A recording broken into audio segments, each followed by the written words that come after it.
I just feel like I've been around the block, ripping up fantasy stock, working around the clock. Look at the view from the top.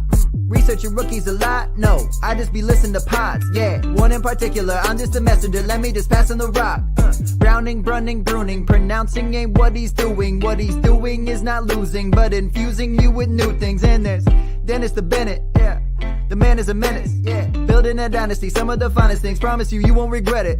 Sly as a fox, cultured in pop. Give him his props. Here is a thought, here is a box. And you cannot compare them at all, so don't even try. Careful with the news, but when you use a take, I take up Tony Fire. I mean Dyer, because anyone else is a huge mistake. Whoa, fantasy round table, fantasy round table. Yeah. Fantasy round table, come take a look at the crown, baby. Hey, fantasy round table, fantasy round table. Woo. Fantasy round table, come take a look at the crown, baby. Go.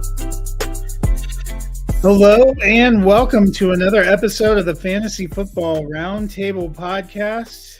And as our logo clears out, you don't have to blink. You are actually seeing all three of us together, reunited, and it feels so good. Even Dennis didn't know this reunion was going to happen 2 minutes ago. But we are all here because we are excited for some divisional round football. And hopefully the games will be good. Matt, Dennis, how are you guys doing? Dennis is muted. There we go. Thanks for unmuting me. I'm doing phenomenal. It's Friday. Super weird day at the office, but I came home. I put on my OSU School of Music dad sweatshirt.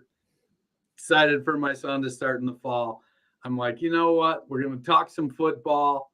We're going to have some camaraderie. And it is just, I'm looking forward to some great games this weekend. Should be at least two good matchups. Yeah, I'm good. Ready to talk some football. Excited for the weekend. It's been a fun couple weeks. Is that Season a quarter winding zip down you're soon. wearing there, Matt? No, just a regular sweatshirt. Just a regular Nice. sweatshirt.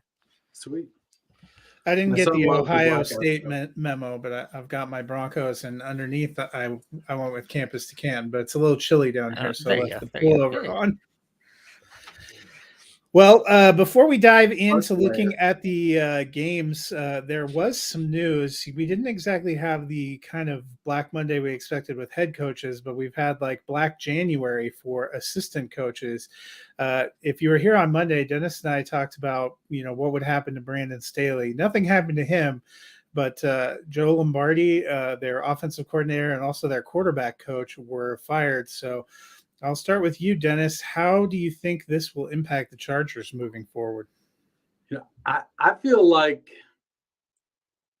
offensive coordinators are going to be beating down the door to get a chance to work with Justin Herbert. And, there's still some good years left of Austin Eckler, Mike Williams, Keenan Allen. Would I be surprised if they tried to move on from Keenan at 30, 31 years old? Wouldn't be surprised, but I don't know how easy his contract makes it. But to get a chance to come in, work with Justin Herbert, design an offense around his skill set. He had a down year. This is year 3 for him. So we've seen what he can do. 3. The last couple of years. I think recency bias has some people out there going, oh, well, he's probably just not that good. Well, no, he's pretty good. And he's got a lot of talent. And I think offensive coordinators are going to be lining up to try to get in the door to hitch their wagon to that arm. Yeah, I agree with that. And I think it's going to be a key hire for Staley as well. I mean, I don't think he's going to get to survive another couple years. It really seemed like after the collapse in that playoff game against the Jags, he was going to be fired. I'm not going to lie, I'm a little bit disappointed he wasn't. I just do not. And it's not necessarily anything against him, but this team just continues to have these incredibly weird collapses in the end of games. And I think a lot of that should fall on the head coach, not necessarily the offensive coordinator, because They were able to put up 27 points in the first half. Granted, some of that because of the defense getting the turnovers that they did, but just a weird situation altogether. But I think it's a massive hire for him, as I would imagine if things go the way they did again this year, even with the new offensive coordinator, that Staley may be the next one coming off the block there for the Chargers. You know what's amazing is I did not realize Lombardi was going over there and also calling the defensive plays during that collapse. I mean, he obviously deserved to get fired for allowing that. Oh wait, that wasn't him. Nice scapegoating. I forgot to put this one in the sheet. I knew I forgot one of them, but Greg Roman is out as offensive coordinator in Baltimore, and that led to a torrent of comments from the Baltimore Ravens general manager and John Harbaugh affirming how much they love Lamar Jackson and that he will be back. Matt, do you think this is a first step toward wooing him? I don't know. I do think it was it's never good to say it was good to see someone get fired. A lot of what we've heard the past couple of years and why they've drafted the offensive pieces that they have is to kind of placate to this Greg Roman offense, which I do not think fit really Lamar Jackson's play system. I think he got a lot of, positive publicity for what he was able to do. For those of you who don't know, he was with Harbaugh's brother, John Harbaugh. Wait, John? I always get those two confused. Jim Harbaugh is the brother. Harbaugh. John Harbaugh is the Baltimore. Is the one with the Ravens. Jim Harbaugh, when he was with the 49ers and what he was able to do with Colin Kaepernick. And that's why everybody thought it was such a great move for him coming over here with Lamar. But it just was not working out at all. I think it was good for them, I guess, to get rid of him if that's something Lamar wanted. I don't know that Lamar has come out and said he had anything against Greg Roman. I still don't know that Lamar comes back. It feels like maybe it's just season things got a little bit heated, but it definitely seemed like things were not in a good place last that they talked with Lamar and in that front office. We'll see what happens, but I don't think bringing in a new offensive coordinator after what's it been 5 years now, 4 years of that to see if there's just something new. Cause I mean, that's the thing. They don't really use anything outside of the running back, tight end, and then Lamar's legs. And Lamar has talked about how he wants to be a better passer and work more from in the pocket. And it didn't seem like Greg Roman wanted to do that. Maybe they'll draft some wide receivers and try and build around that. But again, I would say the same thing. I know it's crazy to say that John Harbaugh might be on the hot seat, but I think this is a massive hire for him as well, because if they want to bring Lamar back, I think they're going to have to get his approval on whoever they hire. Greg Roman, next to Kyle Shanahan, probably is one of the best run game designers in the league. And I'm not sure where the disconnect comes with him acknowledging that the passing game is equally as important and has to be, developed more. Lamar played in a pro-style offense at Louisville under Bobby Petrino. He had 36 touchdown pass season in 17 or 19, whatever year that 19, I think it was. Super efficient year. I'm not saying Lamar should have been throwing the ball 700 times like Tom Brady, but he has the capability, but I just don't think Roman was invested in developing the receiving core and the receiving game at a rate which Lamar wanted it to be developed, and rightfully so. I think Lamar Jackson is an immense talent and can throw the ball above league average. I'm not going to say he's the best. He doesn't have Patrick Mahomes throw the ball skills, but he's good at throwing the ball. The new offensive coordinator in there, I think, is going to have to redesign the offense completely. And I don't know if that's even going to be enough to make Lamar want to stay. Ultimately, the worst things that could happen is they franchise tag him and he sits out. I don't know that, to me, that's such a stalemate that I don't know that they'll ever get to that point. But he wants a guaranteed contract, and I don't know that they're willing to go, $250 million all guaranteed. I think Lamar needs to hire an agent and stop trying to negotiate himself. And the Ravens, no matter who they get for offensive coordinator, have got to find some flipping wide receivers. Do you know what the commission is on a $250 million contract? You don't think he wants to keep that for himself? But his whole self-negotiating is not working out. He's going to get franchise tagged. If you listen to those comments, they said we are not going to. One of them said we're not going to let him go, which makes total sense if you're Baltimore. Right. That was probably DeCosta. Yeah. Matt, you were trying to say something? Well, I was going to say it's not him, right? It's technically his mom is his agent who negotiates. I believe it's his mom who negotiates everything. It's not necessarily even him. So that does not make me feel any better, I have to be honest. Speaking of news, you're not down with the Lamamager? Speaking of news that probably left us all scratching our heads, in a more surprising news, the Steelers' offensive coordinator Randy Canada is returning. Dennis, Matt Canada, sorry. Randy Canada sounds better. It sounds better. I remembered the last name was Canada, and I think I actually wrote Randy Canada. You said Randy Canada. I immediately thought of Randy, California. Matt Canada is returning. Dennis, does this seem like a good move? It doesn't seem like a good move, but it seems like a Mike Tomlin and Steelers move. I mean, that's an organization that leans stability over so much more, and he's never had a losing season. So, the belief that another year of getting a year of experience under Kenny Pickett's belt is going to be helpful. Getting a new draft class in there, maybe with a couple offensive linemen from the draft class or free agency to help that out. I see all of that as being a selling point to say, there's been enough good that, with Ben gone now, we're going to, it was obvious with Ben leaving, we were going to go through some growing pains and some changes. And so that's where they're at right now. And, from a fantasy standpoint, we want fireworks, but from an NFL coaching standpoint, they want stability. They're looking for floor. They want to make sure that, they score and keep the other team from scoring. They're not necessarily looking for the same thing we're looking for. So it doesn't necessarily surprise me that it happened. I expect the offense to be better next year. George Pickens with a year of experience, Pat Freiermuth with another year, Deontay Johnson back, Najee Harris. And like I said, it all hinge on improvements on the offensive line.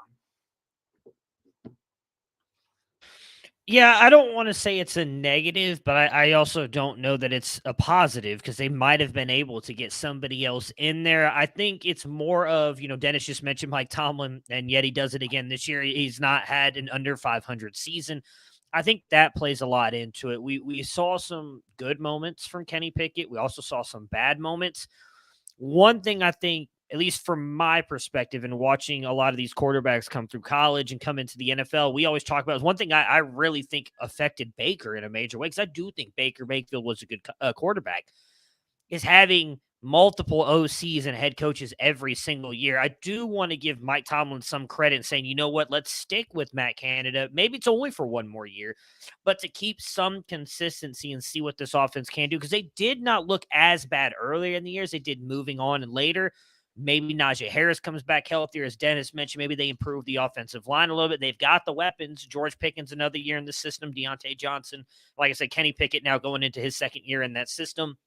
I will trust Mike Tomlin, in my opinion, who is one of the better coaches in the entire NFL, is making this is probably more of like a consistency thing and see where this grows. Don't think he's like set in stone there. I still think he's probably on the hot seat a little bit based on what the offense did this year, but I do like that move for the offense in general because I think it can get better. Yeah, and I think they're probably a team that, because of how strong they finished and making that playoff chase, decided that it was working okay. I do agree with Dennis. They need offensive line help. That's probably their biggest need. Down in Tampa Bay, Byron Leftwich was fired as offensive coordinator, one of 8 assistant coaches who were let go as we see Todd Bowles maybe making a major change from the staff that he inherited from Bruce Arians. Some of those coaches retired, others were let go. Matt, I'll start with you. What do you think this means for the Buccaneers, and what does it mean for the future of Tom Brady? I mean, I felt like Tom's been gone since about half season, or since about the middle of the season. Not gone playing wise, but like gone as in he was not coming back to Tampa. It makes sense, I guess, in a way. They're obviously keeping Todd Bowles on as the head coach. I assume he's going to try and shape that staff more into what he wants. I mean, I know it's been a long time, but he was fairly successful early on with the New York Jets before, obviously, they kind of took a bad turn. So I imagine that's what he's doing. I don't know that you can put all of the blame on Byron Leftwich. I know there's been reports out there like Tom Brady was having secret meetings about play calling and all this other stuff, whatever. When you lose like half your offensive line to start the season and you have a 45-year-old quarterback, or however, is he 45 or is he 43? I can't. 45? Okay. He's 45. Yeah. Having a 45-year-old quarterback who was never that mobile to begin with back there with multiple backups on your offensive line. Your star wide receiver, Chris Godwin, was hurt most of the beginning of the year. Like, I don't know how much of that you can put on Byron Leftwich, because Bruce Arians has said that he was the one calling the plays those couple years beforehand. That was a pretty damn good offense. So I just think it was time for Byron Leftwich to go. I'm sure he'll get another job somewhere, but it makes sense for Bowles to kind of now reshape this whole coaching staff into what he wants it to be moving forward as the new head coach of the Bucs. Yeah, I think Colt Bowles, for him, he was handed the job. He was the heir because he did a good job with the defense. But I want to, if I'm going to be the head coach, especially knowing the situation with Brady, I would have almost had to, look for some kind of guarantee that, hey, when this Brady run ends, I want to be able to have an opportunity to build the team my way, whether that's coaching staff, whether that's players, whatnot. There's a lot of talk about them bringing back Todd Monken as the offensive coordinator, the guy from OC at Georgia. Right now, that based on the way Georgia's played the last couple of years, that looks like an awful good idea. But I was talking with Garrett Price last night on the Dynasty Nerd show on Better Sports Network, and until we know what's going on with Brady, we don't know really what the quarterback situation in Tampa is going to look like. I don't think Charlie Whitehurst and Kyle Trask are the answers. So they've got more things to figure out than just that. And I think the start of it is, I think Byron was the darling last year. And all of a sudden this year, everybody's like, oh, he's so terrible. I think Byron Leftwich is just fine as an offensive coordinator and head coach candidate. Whether or not he gets a shot this cycle to be a head coach, it doesn't look like it. I think there's certainly some tarnish on his image. Whether it's rightfully deserved or not, I don't know. I know there was some call for him to go back to Pittsburgh and take over for Canada, but they left him. But I mean, if I'm Byron Leftwich, I'm calling Brandon Staley. That's who I'm calling.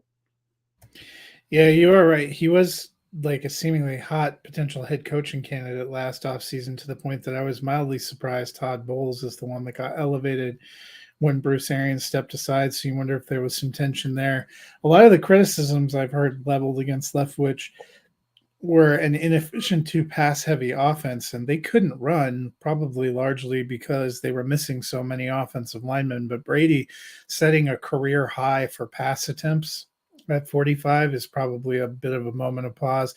And it's undeniable their offense fell off. They had scored about half as many points as they did the year before, finished 8-10 if you count the playoffs. So not surprising there are some changes there. I tend to agree with you, Matt. I don't think Tom Brady's coming back to Tampa Bay. I think Tampa Bay knows Tom Brady's not coming back to them, but I do think he's probably going to play again, which is amazing. David Carr doesn't think he's going back to Tampa either. David Carr thinks he's going to Vegas. Or Derek Carr, excuse me. Yeah, that's very possible. Probably the least surprising assistant firing is Ed Donatel out as defensive coordinator in Minnesota. Dennis, Minnesota finished dead last in the league in yards and points given up, which is pretty amazing that they were able to finish 13-4. Are you surprised they made a move on the defensive coaching staff? I am not surprised at all. Was Donatel a holdover from Zimmer, or did O'Connell hire him last year? He was the defensive coordinator for Denver last year under Fangio. Okay, yeah, they didn't produce the offense. The offense played well, and I think it was, we work in narratives and painting a picture, and all season there was a lot of painting going on about, oh, look at how good the Vikings are at winning close games. They're pressure tested. No, their defense just gave up points, and Kirk had to bail them out, and Justin Jefferson had to bail them out. So when your defense isn't clicking, you're giving up so many yards. You've got to make a change, and at some point, it's either the coordinator. It's Dan Campbell in Detroit went he didn't cut the. I think what he didn't ask his coordinator. He asked the defensive backs coach, and then Detroit turned around, and so it was a tough in season decision.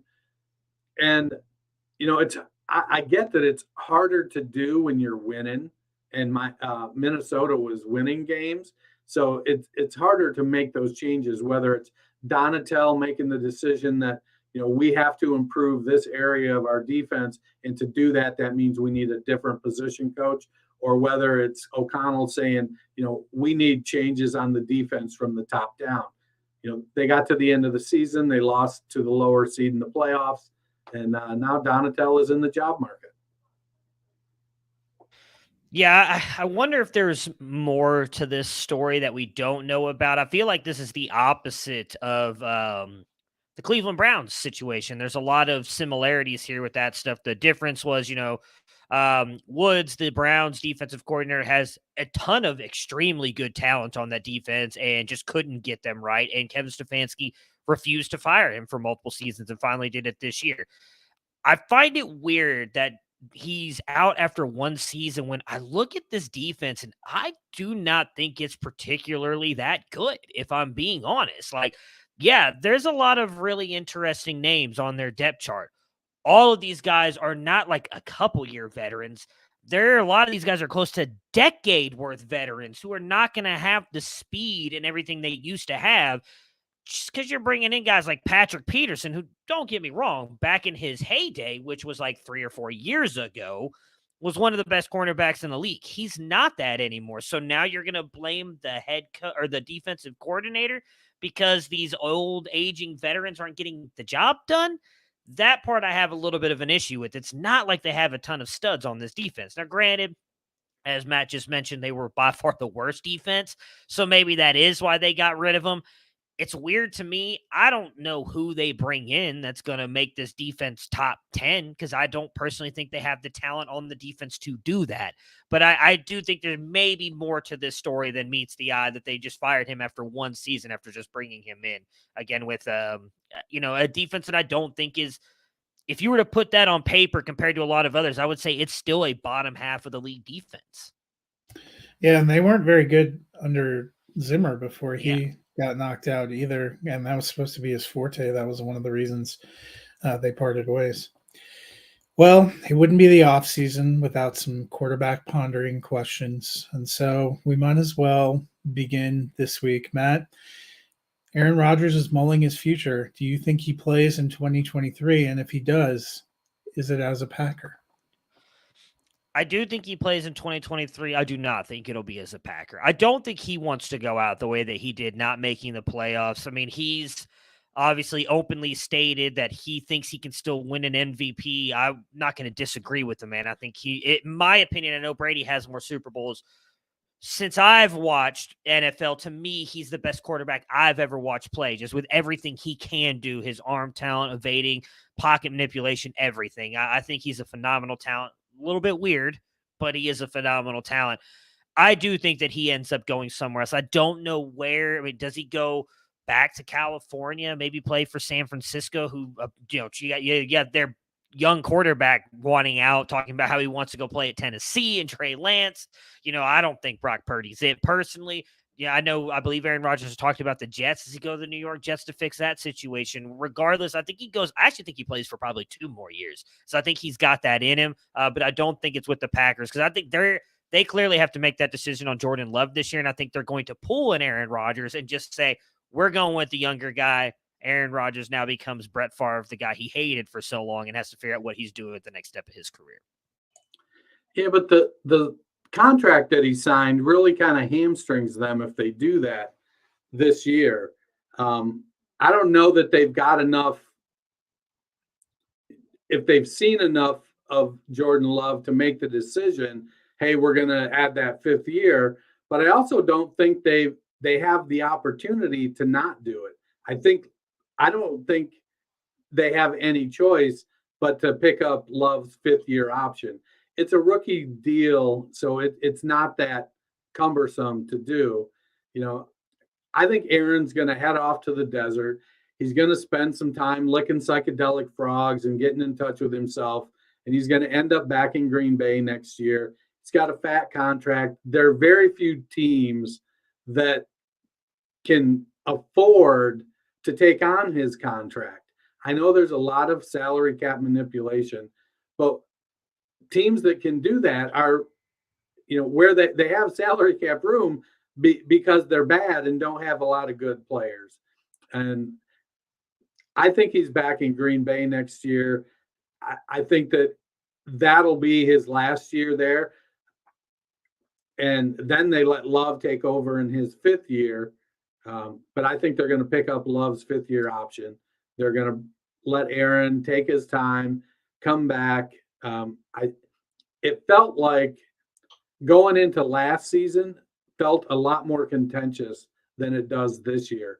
This year, it feels more like, he's an old dude who needs some rest and he needs to get away is what it feels like now. And now it's like, okay, the team kind of recognizes that. So we're going to give him some space. We've had some good talks. We feel like we know where we're going. Go lick your frogs, see some visions. We'll see you in a couple months. So, just to point out really quick, there's at least 10 teams that can take on his contract before any actual, like the Raiders are right on the cusp of making that group. And if they get rid of Derek Carr, they'll be able to take on his contract. Plus, not counting however much the salary cap goes up, obviously, this year as well, as it continually increases. Some of these teams do need quarterbacks. So I'm not saying he won't be back in Green Bay. I just would not be surprised if they're kind of done with it. I feel like, as funny as this is, because Aaron Rodgers did a lot of complaining about Brett Favre and the way he handled things, I feel like Aaron Rodgers we've come full circle and become Brett Favre, and I think the Packers want to move on from him as well. He might be worse than Brett Favre. I think he does play again, and I think because it would be the most insufferable option, he's right back in Green Bay. Well, it's time.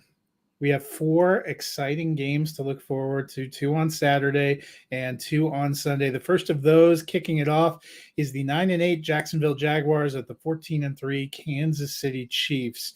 The Jaguars tend to let themselves get into a big hole and then fight their way back. It was a hallmark of how they closed out the season and made that fantastic run to the playoffs. And it was definitely the way they played in the wild card round, where they spotted the Chargers 27 points and 4 turnovers.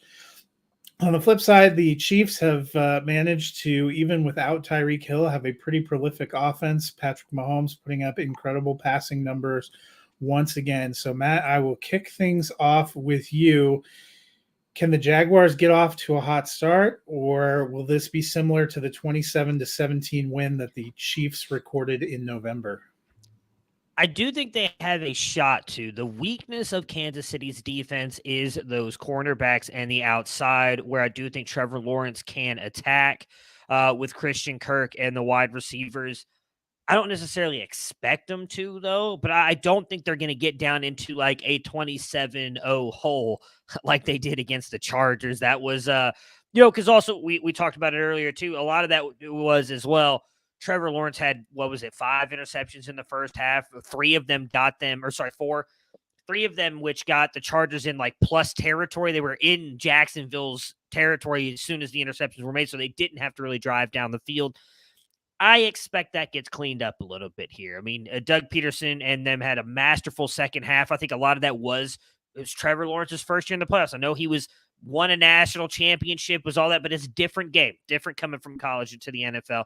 So I don't think the nerves and everything will be there. I think they'll be ready to go against Kansas City, and I think they will at least put up a fight here, and they'll be able to challenge Kansas City early on. I don't think that they'll fall behind, 27-0 or anything like that. Kansas City is second in sacks and 7th in interceptions. So they do put pressure on the quarterback. Trevor Lawrence reminds me of a young culture coach. So early on in my management career, I used to think that I was this phenomenal manager because, man, there was no crisis happen in my restaurant that I could not rise to the occasion and take care of. And I was like, look at how good I am. Until one day my boss looked at me and said, well, that's great and all, but great managers don't have crises. And I'm like, God damn it, Mike. Why do you got to bring me down like that? So, but I took it to heart and I recognized that, well, yes, I was really good at reacting to that stuff and bouncing back and producing. If I put in a little more work on the front end and made maybe some better decisions, I would avoid those things. Lawrence showed us last week. Now, I'm not saying he doesn't prepare well, because I do believe he does. The other teams pay their players too.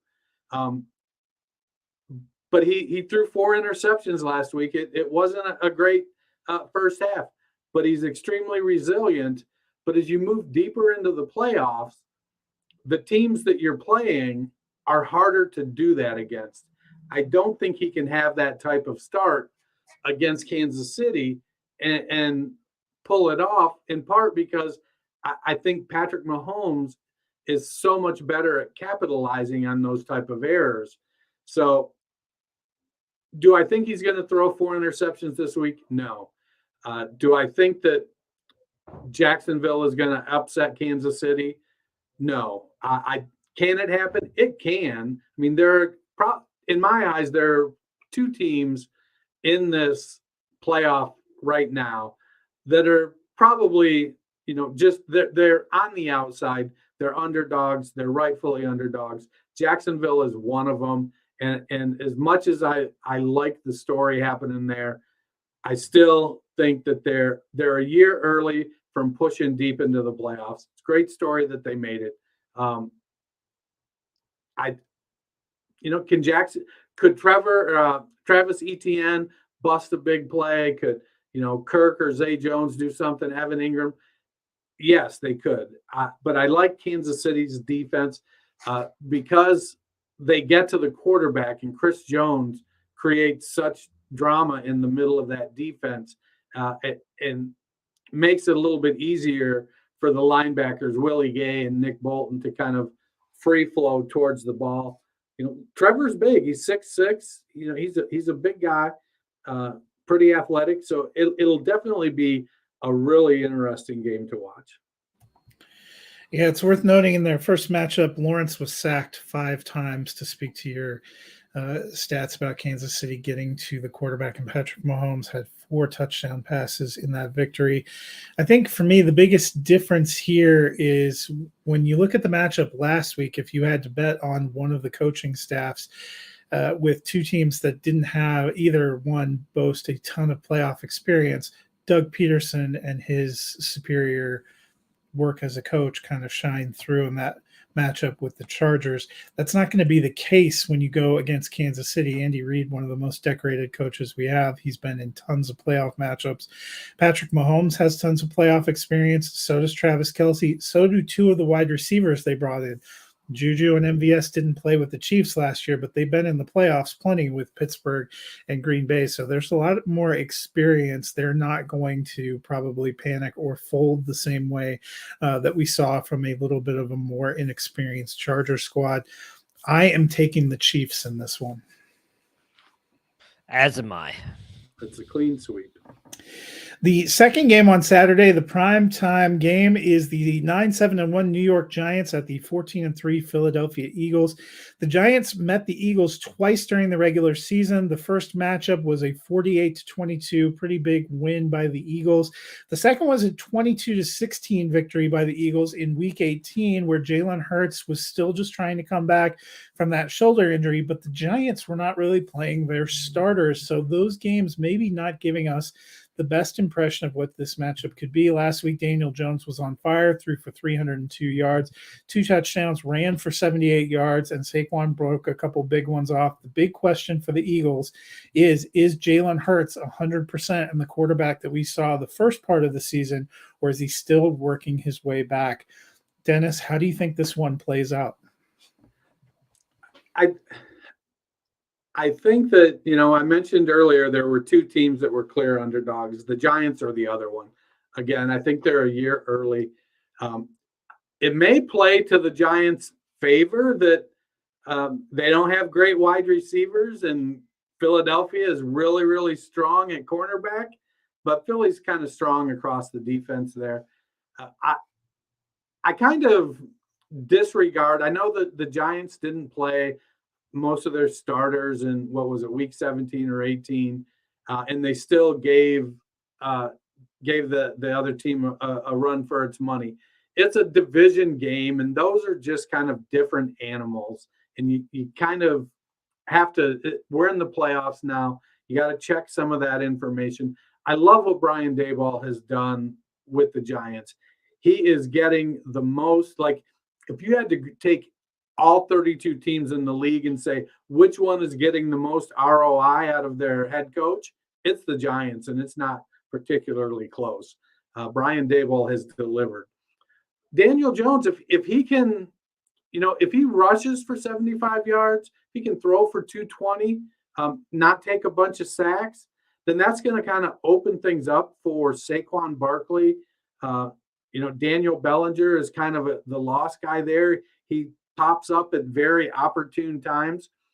But I just think Philadelphia has too many weapons for that Giants defense. They've got a lot of parts, some young parts, need to get experience with Kayvon Thibodeau and other guys there. I like where the Giants are going. I just don't think they're going to get there yet. And Jalen Hurts is off the injury report as far as I know. And, we got to believe that, hey, everything is copacetic there. But Miles Sanders, over 1,400 yards rushing, had a phenomenal year. We would look at Miles Sanders completely differently if they threw him the ball occasionally and Jalen Hurts only vultured half as many touchdowns. You give Miles Sanders, 10 or 15 more receptions and 4 or 5 more touchdowns, and we're going bonkers for his potential. I love everything that the Eagles have going. A.J. Brown and Devonta Smith, they did what I thought Jamar Chase and T. Higgins would do. I didn't think that there would be enough passing volume in Philadelphia, but those 2 guys crushed it. I'm on the Eagles here. Yeah, for me, this game is really going to come down to what you just mentioned a minute ago, Matt, and how healthy is Jalen Hurts. You mentioned what Daniel Jones was able to do last week against Minnesota, and as we discussed earlier with the firing of Ed there, they were the worst defense in all of the NFL. So it's not surprising Daniel Jones went out there and had that good of a game. You take a massive leap forward here with the Philadelphia Eagles defense, who I believe is like top 15 in almost everything. Now, the Giants defense isn't bad either, so I don't want to take a shot here at the Giants, but if Jalen Hurts is healthy, I do think that the Giants don't really stand a chance to win this game. I shouldn't say stand a chance, they're not going to get blown out, but I just believe Jalen Hurts and the Eagles team overall is much better than the Giants and what they have, but it's going to be on Jalen Hurts. He's going to have to be healthy, be able to get the ball to Devonta Smith and A.J. Brown. Dennis was just talking about Miles Sanders. I could see him having a good game here. But that's what I realistically think it comes down to, is who's going to be able to make the plays between Daniel Jones and Jalen Hurts. And if Jalen Hurts is healthy, I'm betting on the Eagles. And even if he's only like 70% healthy, I still think he's going to be good enough to beat the Giants. But that's kind of going to be the big thing I'm watching. If he's not fully healthy, I think this could be a really close game. If he is, I think they probably win by at least a touchdown. I think it's going to be a close game. Yeah, I think you guys touched on a lot of the things that I've the Giants are a plucky team. I love Brian Dable. I love what he's done, but the Eagles defense is demonstrably better than the Giants defense. The Eagles say Jalen Hurts is at 100%. It's now been 5 weeks since that injury. He was healthy enough to play 2 weeks ago and then got another bye week. So I just think the Eagles are a little too talented and going to be a little too much. I'm taking the Eagles. Same. Me too. On to our Sunday games, and the first Sunday game is the game that never happened from Week 17, the 12-4 Cincinnati Bengals at the 13-3 Buffalo Bills. Obviously, these two teams were slated to play to close out Week 17 on Monday night. The Bengals were up 7-3 when that game was called and did not resume. You have to imagine there's going to be serious emotion, not just for the Bills, but for the Bengals as well, meeting again on the field on Sunday. And both these teams come in with some question marks. Last week, the Bengals lost another offensive lineman, their starting left tackle. Both he and Alex Kappa have been ruled out, so they will be playing with a weakened offensive line. That doesn't bode well for Joe Burrow. He is 1-7 career when he's sacked 5 or more times. Meanwhile, the Bills survived a battle with the Dolphins last week, but Josh Allen was not as sharp as we've seen him during the season, had a lot of turnovers. So, Matt, I'm going to start with you. Which of these teams is able to overcome their challenges and get the win here? Is this game in Buffalo? It is in Buffalo. Ain't that some shit? Well, they Cincinnati. decided to go with, there's been a lot of talk about that. They decided to go with completion percentage or win percentage to be the playoff seeding.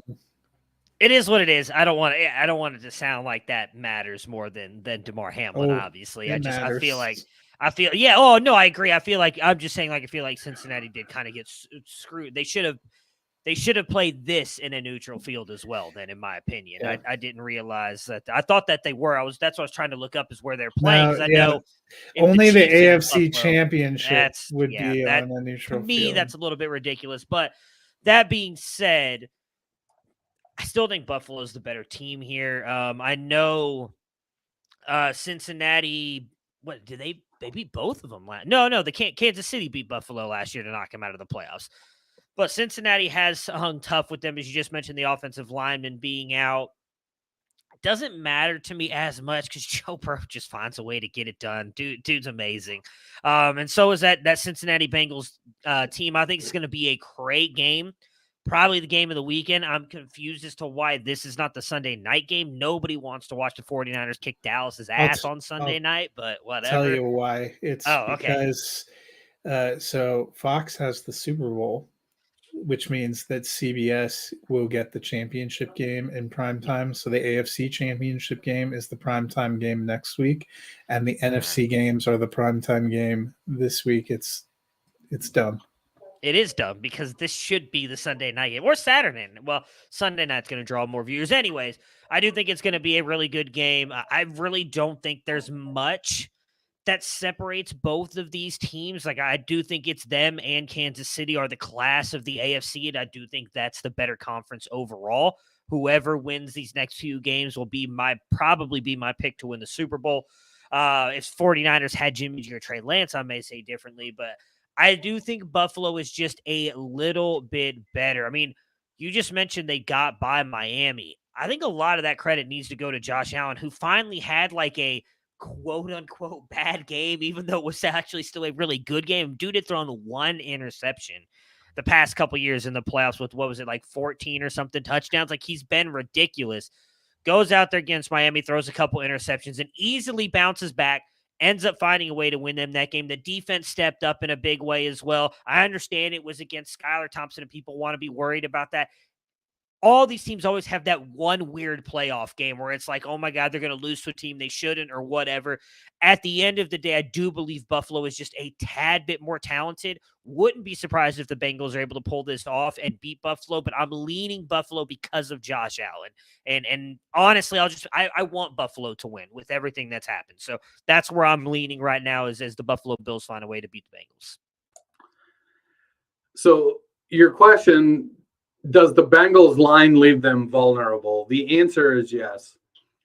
But we saw last year Burrow get the Bengals to the Super Bowl with what, by all accounts, was a worse offensive line. Now, this one going into this week may rival that because they've lost a bunch of people to injuries. But they went and they gave up 9 sacks to Tennessee, but then they followed up the next week by only giving up 1 sack to Kansas City. And then in the Super Bowl, I think they gave up 7, 6, maybe 5, 6, 7, somewhere in that range to the Rams. Now, going into this game, Buffalo is very middle of the road when it comes to getting sacks. They're 15th with 40 sacks on the season. I think that, losing Von Miller probably didn't help that. It could have been better.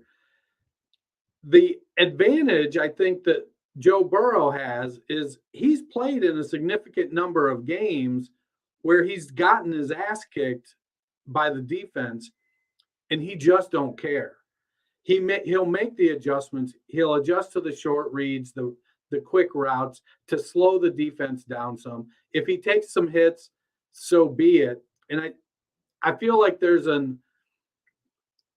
I don't want to say, a mystique about them because there's something going on with Buffalo too this year, and it's going to be a really, really interesting game.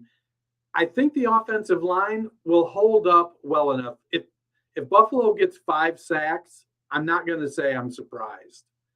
But if Burrow burns them on quarterback pressures, QB hits, and they give up, a couple big plays, maybe even touchdowns, and Burrow gets hit making those throws, I'm not going to be surprised about that either. Cincinnati's got a tough defense. It's shaping up to be a really good matchup.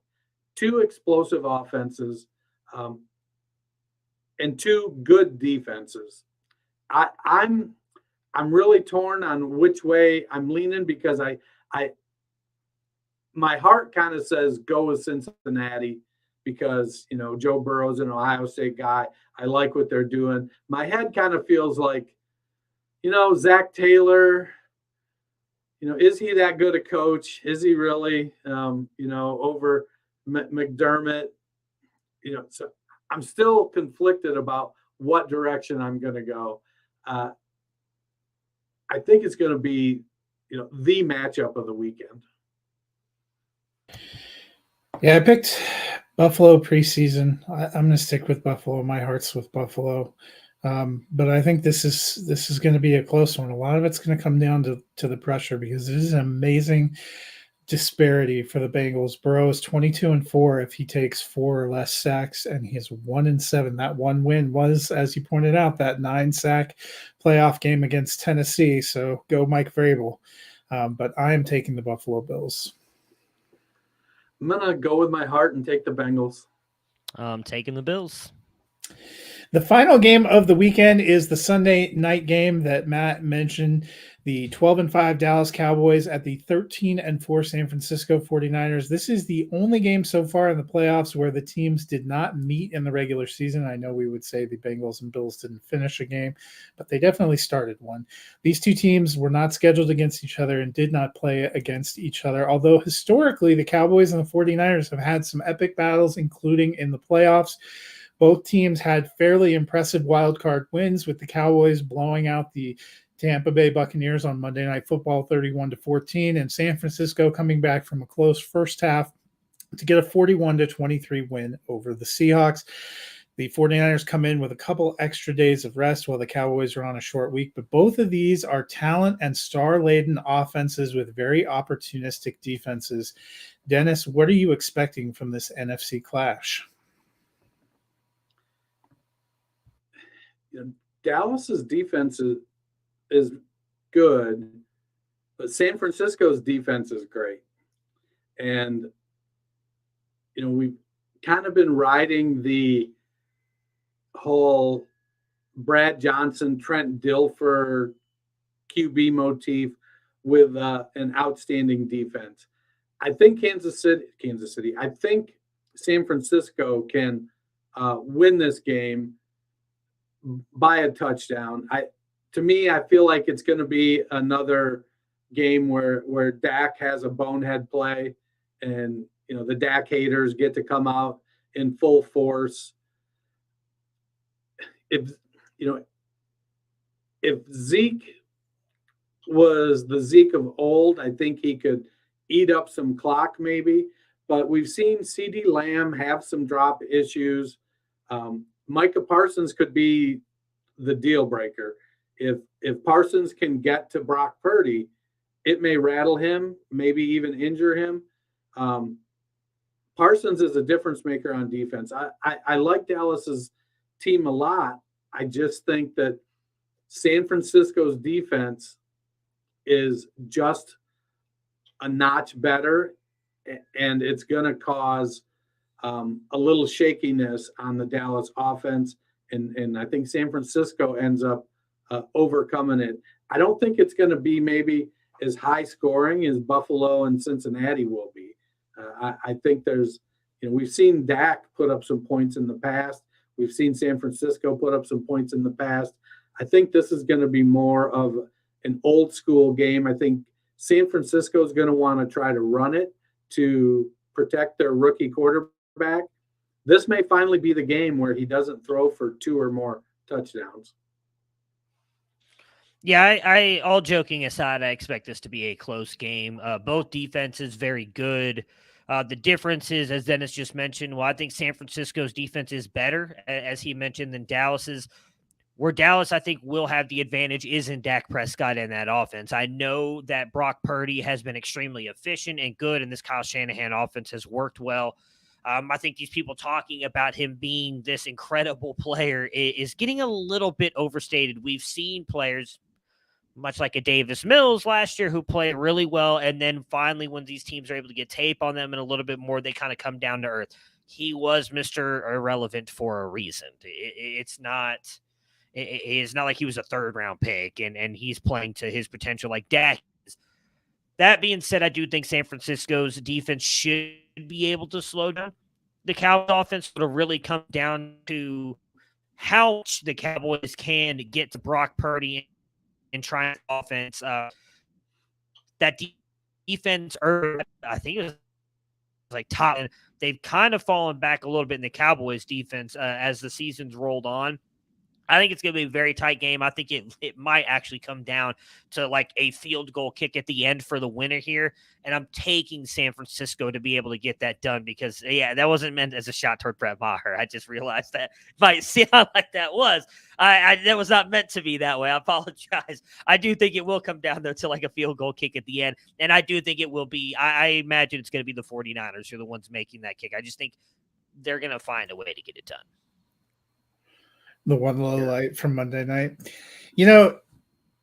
So to me, it comes down to a couple of things. Dak struggled quite a bit toward the end of the season, and there was a lot of people talking about it. He turned the ball over a lot. It was a very sharp, focused, and dominant Dak that we saw on Monday night in that playoffs, a Dak that we hadn't really seen a lot of the season.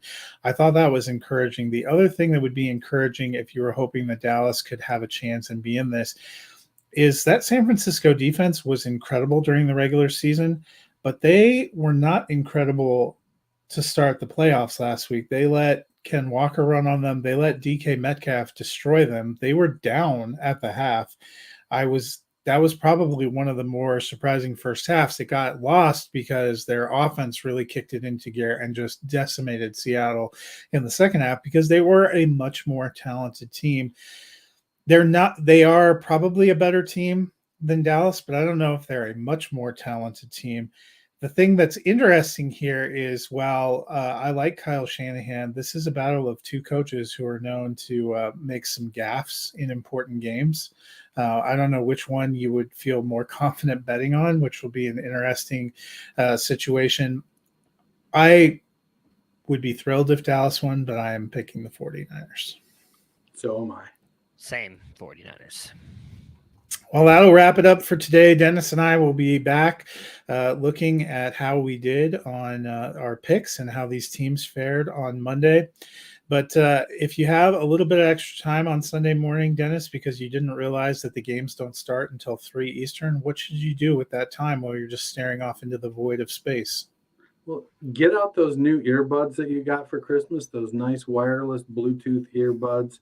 Maybe go, help your wife with laundry, maybe do your own laundry, do a little cleaning, some cooking to prepare for the upcoming week, kids' lunches, get some stuff laid out. And while you're doing that, pop those earbuds in your ear, download and listen to the Fantasy Football Roundtable. Swing on over to your favorite podcast platform.